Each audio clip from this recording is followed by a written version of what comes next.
৩৭ আর তারা তার কাছে তার মেহমানদেরকে অসৎ উদ্দেশ্যে দাবি করল। তখন আমি তাদের চোখগুলোকে অন্ধ করে দিলাম আর বললাম, আমার আযাব ও সাবধানবাণীর পরিণাম আস্বাদন কর। ৩৮ আর সকালবেলা তাদের উপর অবিরত আযাব নেমে আসল।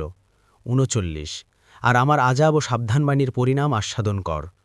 ৪০ আর আমি তো কুরআনকে সহজ করে দিয়েছি উপদেশ গ্রহণের জন্য, অতএব কোনো উপদেশ গ্রহণকারী আছে কি?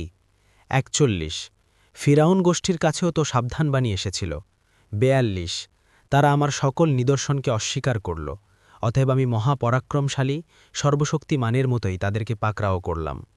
৪৩ তোমাদের মক্কার কাফিররা কি তাদের চেয়ে ভালো, নাকি তোমাদের জন্য মুক্তির কোনো ঘোষণা রয়েছে আসমানি কিতাবসমূহের মধ্যে?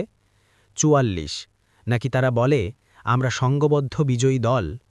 ৪৫ সঙ্গবদ্ধ দলটি শীঘ্রই পরাজিত হবে এবং পিঠ দেখিয়ে পালাবে।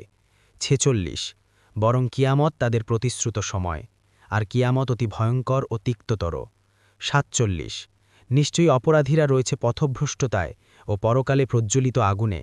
৪৮ সেদিন তাদেরকে উপুড় করে টেনে হিচড়ে জাহান্নামে নেওয়া হবে, বলা হবে জাহান্নামের ছোঁয়া আস্বাদন করো।